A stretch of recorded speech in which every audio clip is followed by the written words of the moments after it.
ดาวน์โหลดแอปดาฟาโกมานี่มิจะโซกกับโซกดาวน์โหลดมานี่ฮับฟรีทันที50,000 คะแนนนอกจากทานจะได้รับ50,000 คะแนนแล้วทานยังมีสิทธิ์หมุนวงล้อดาวฟ้าน้ำเติมอีกได้เพื่อเอาคะแนนพิเศษขั้นที่2 10,000 ถึง 200,000 คะแนนรับส่วนลดทันที 18% เวลาทานซื้อเลขและทานยังจะได้รับเงินแนะนำ 4% เวลาหมู่ทานซื้อเลขเติมอีกอย่าลืมดาวน์โหลดแอปดาวฟาโกกันหลายๆเด้อแอปเดียวครบจบที่ดาวฟาโกเลขาผักแขวงเก็บประสากตอนหับคณะนำศูนย์กลางเศร้าหนุ่มประชาชนปฏิบัติลาวในโอกาสเคลื่อนไหวเบียกงานอยู่ภาคใต้วันที่22มิถุนายน2026นี้ที่หองว่าการแขวงเก็บประสากฐานปริญญาเอกอรุณไซศูนย์นาลาดกรรมการศูนย์กลางผักเลขาผักแขวงประธานสภาประชาชนแขวงเก็บประสากได้ให้เกียรติต้อนรับการเข้าเยี่ยมยามค่ำนับของฐานสุริยาแก้วพิราวงศ์รองเลขาคณะบริหารงานศูนย์กลางเศร้าหนุ่มประชาชนปฏิบัติลาวพร้อมด้วยคณะในโอกาสที่เดินทางมาเคลื่อนไหวเฮ็ดเวียกอยู่บรรดาแขวงภาคใต้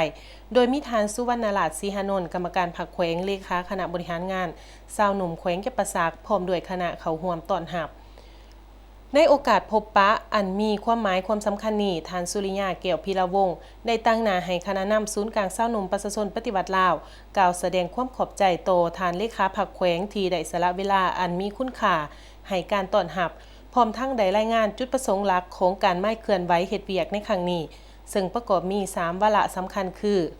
1. เพื่อกักเกี่ยมจัดกองประชุมผ่านหางบทบันทึกความเข้าใจ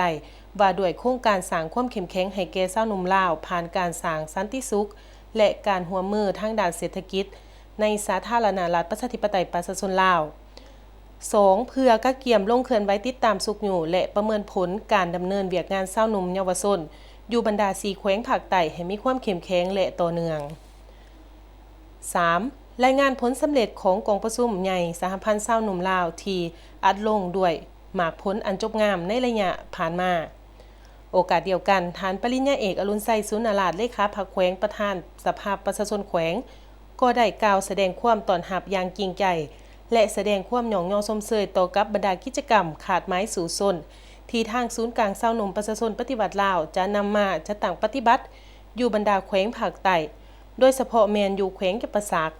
พร้อมนี้ทานเลขาผักแขวงยังได้ตีราคาสูงต่อผลสำเร็จของเวียกงานเศร้าหนุ่มในระยะผ่านมา